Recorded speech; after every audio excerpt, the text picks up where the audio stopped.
राम राम दोस्तों और मेरी माताएं बहनें, आशा है कि आप सभी के ऊपर बाबा नीम करोली जी की अपार कृपा होगी।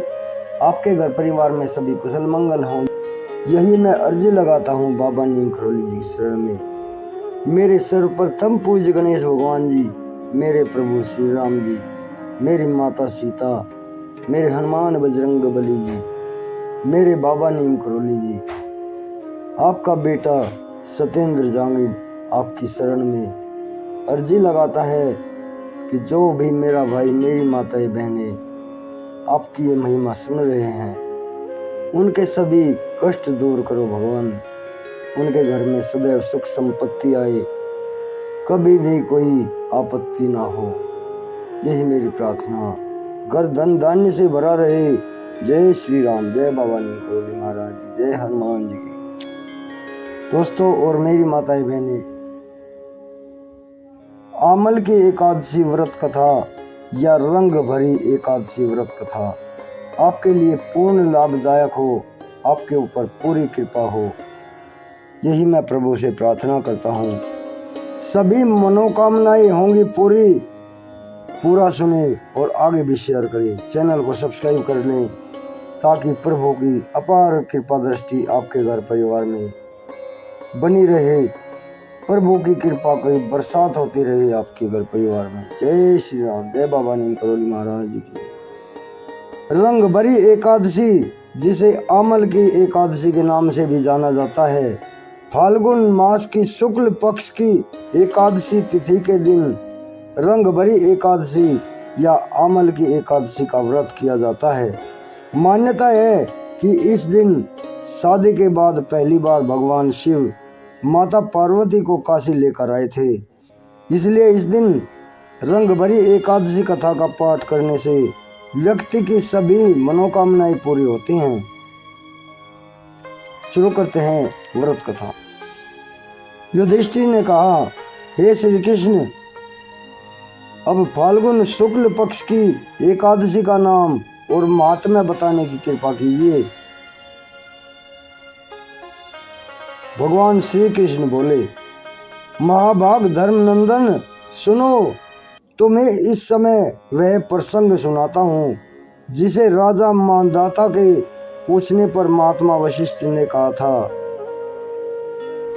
फाल्गुन शुक्ल पक्ष को एकादशी का नाम आमल की कहा जाता है।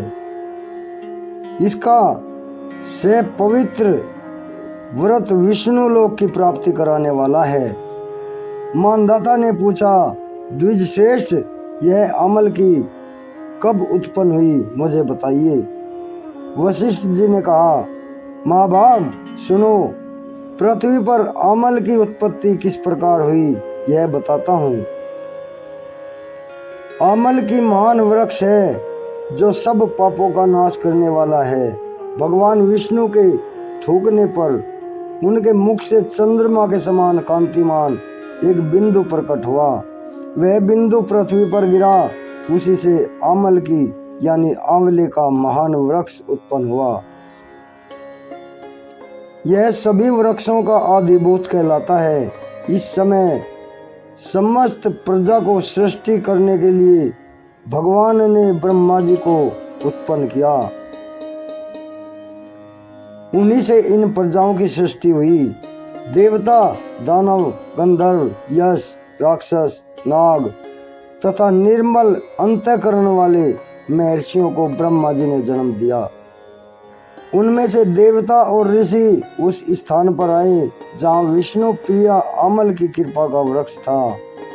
महाभाग, उसे देखकर देवताओं को बड़ा विस्मय हुआ। वे एक दूसरे पर दृष्टिपात करते हुए उत्कंठा पूर्वक उस वृक्ष की ओर देखने लगे। खड़े खड़े सोचने लगे कि वृक्ष यानी पाकर आदि वृक्ष तो पूर्व कल्प की ही भांति है, जो सबके सब हमारे परिचित हैं, किंतु इस वृक्ष को हम नहीं जानते, इसे हमने पहली बार देखा है। उन्हें इस प्रकार चिंता करते देख आकाशवाणी हुई, महर्षियों, यह सर्वश्रेष्ठ आमल की का वृक्ष है जो विष्णु को प्रिय है। इसके स्मरण मात्र से गोदान का फल मिलता है। स्पर्श करने से, इससे दोना और फल भक्षण करने से तिगुना पुण्य प्राप्त होता है। इसलिए सदा प्रयत्न पूर्वक आमल की का सेवन करना चाहिए। यह सब पापों को हरने वाला वैभव वृक्ष बताया गया है। इसके मूल में विष्णु, उसके ऊपर ब्रह्मा, स्कंद में परमेश्वर भगवान रुद्र और शास्त्राओं में मुनि और टहनियों में देवता, पत्तियों में वसु, फूलों में मरुद्गण तथा फलों में समस्त प्रजापति वास करते हैं। आमल की सर्वदेवमयी बताई गई है, अतः विष्णु भक्त पुरुषों के लिए यह परम पूज्य है। ऋषि बोले, हे व्यक्त रूप से बोलने वाले महापुरुष, हम लोग आपको क्या समझें और आप कौन है? देवता हैं या कोई और? हमें ठीक ठीक बताइए। आकाशवाणी हुई, जो संपूर्ण भूतों के कर्ता और समस्त भुवनों के सृष्टा हैं, जिन्हें विद्वान पुरुष भी कठिनाई से देख पाते हैं, वही सनातन विष्णु में है। देवाधिदेव भगवान विष्णु का कथन सुनकर उन ब्रह्म कुमार महर्षियों के नेत्र आश्चर्य से चकित हो उठे। उन्हें बड़ा विस्मय हुआ और वे आदि अनंत रहित भगवान की स्तुति करने लगे। ऋषि बोले, संपूर्ण भूतों के आत्मभूत आत्मा एवं परमात्मा को नमस्कार है। अपनी महिमा से कभी अच्युत न होने वाले अच्युता को नित्य प्रणाम है। श्री विष्णु बोले, महर्षियों, फाल्गुन शुक्ल पक्ष में यदि पुण्य नक्षत्र से युक्त द्वादशी हो तो वह महान पुण्य देने वाली और बड़े बड़े पातकों का नाश करने वाली होती है। द्विजवरों, उसमें जो विशेष कर्तव्य है उसको सुनो। आमल की एकादशी में आंवले के वृक्ष के पास जाकर वहां रात्रि में जागरण करना चाहिए। इससे मनुष्य सब पापों से छूट जाता है और सहस्र गोदान का फल प्राप्त होता है। विप्रगण, यह व्रतों में उत्तम व्रत है जिसे मैंने तुम लोगों को बताया है। ऋषि बोले, भगवान, इस व्रत की विधि बतलाइए, यह कैसे पूर्ण होता है? इसके देवता, नमस्कार और मंत्र कौन से बताए गए हैं? उस समय स्नान और दान कैसे किया जाता है? पूजन की कौन सी विधि है तथा उसके लिए मंत्र क्या है? इन सब बातों का यथार्थ रूप से वर्णन करें। भगवान विष्णु ने कहा, द्विजवरों, इस व्रत को जो उत्तम विधि है उसको सुनो। एकादशी को प्रातःकाल दंत धावन करके यह संकल्प करें, हे पुंडरीकाक्ष, हे अच्युत, मैं एकादशी को निराहार रहकर दूसरे दिन भोजन करूंगा, आप मुझे शरण में रखें। ऐसा नियम बनाने के बाद पतित, चोर, पाखंडी, दुराचारी, मर्यादा भंग करने वाला तथा गुरु पत्नीगामी मनुष्यों से वार्तालाप न करे। अपने मन को वश में रखते हुए नदी में, पोखर में, कुएं में अथवा घर में ही स्नान करे। स्नान से पहले शरीर में मिट्टी लगाए। मृत्तिका लगाने का मंत्र अश्वकांते, रथकांते, विष्णुकांते वसुंधरे और मृत्तिका के हर में पापम जन्म कोट्यान समर्जतिम, मृत्यु के हर में पापम जन्म कोट्याम समर्जितम वसुंधरे। तुम्हारे ऊपर अश्व और रथ चला करते हैं तथा वामन अवतार के समय भगवान विष्णु ने तुम्हें अपने पैरों से नापा था। मर्तिके, मैं करोड़ों जन्मों से जो पाप किए हैं, मेरे उन सब पापों को हर लो। खान मंत्र त्वम मातम सर्वभूतानां जीवनम ततु रक्षकम स्वदेजो द्विज जातिनां रसानां पतिये नमः। स्त्रातोहम सर्वतीर्थेषु हृदय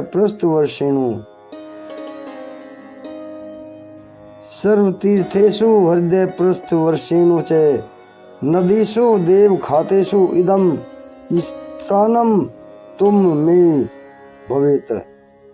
जल की अधिष्ठात्री देवी, मात तुम संपूर्ण भूतों के लिए जीवन हो, वही जीवन जो स्वेदज और उद्विज जाति के जीवों का भी रक्षक है। तुम रसों की स्वामिनी हो, तुम्हें नमस्कार है।